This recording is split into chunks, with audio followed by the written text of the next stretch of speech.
Music? Not relaxing, inspiring, stirring, or pleasing in any way. It's the auditory equivalent of cod liver oil.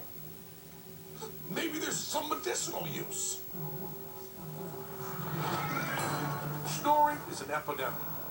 It's affecting 90 million Americans. And it's not just annoying.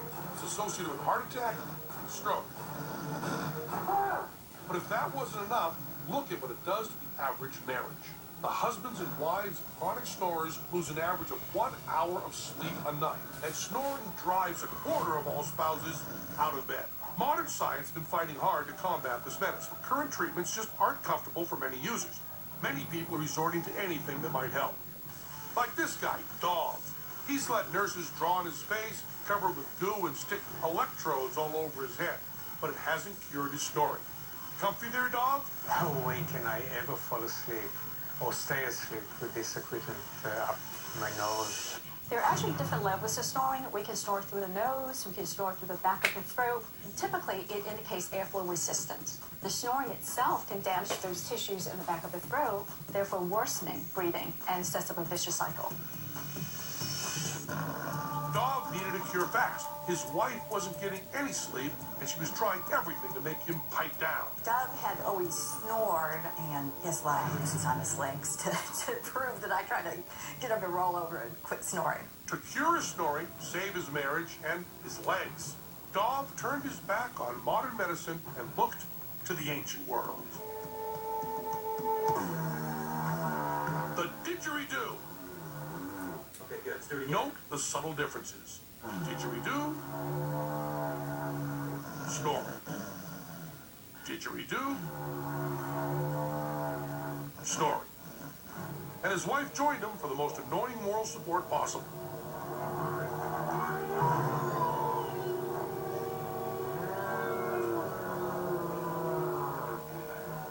The didgeridoo was invented by native Aboriginals from Australia. They've been playing them for thousands of years, alone, in the wilderness. But recently, a study at the University of Zurich suggested that playing the didgeridoo helped cure snoring. We don't know why they studied that, but they did, and that's why Dov hired a board-certified Aboriginal didgeridoo teacher. My name's Timothy, and I'm a didgeridoo player and didgeridoo instructor.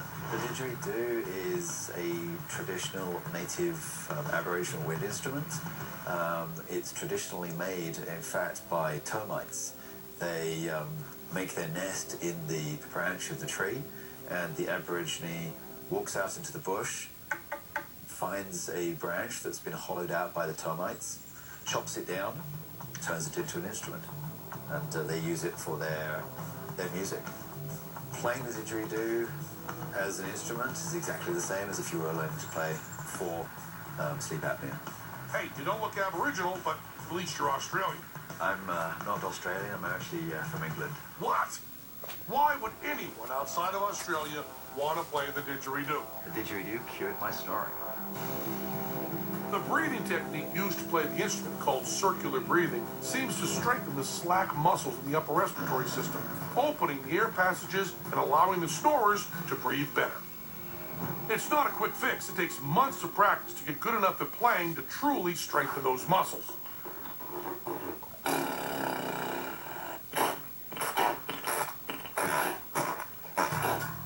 So, how much has your snoring improved over the past 3 months? Well, my first reaction is, Wait, what would you know? You're probably asleep when you're sleeping. We'll ask your wife. How has Dov's didgeridoo therapy improved your sleep? The main benefit that I've had from the didgeridoo is, for the first time, the daytime sleepiness and kind of this fatigue that I've been experiencing over the prior 3 months was gone. Yes, another marriage saved by the dulcet tones of the didgeridoo.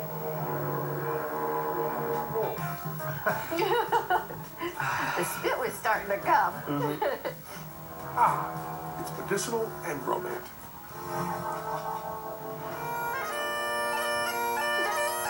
What could that be good for? Let's take a minute and check out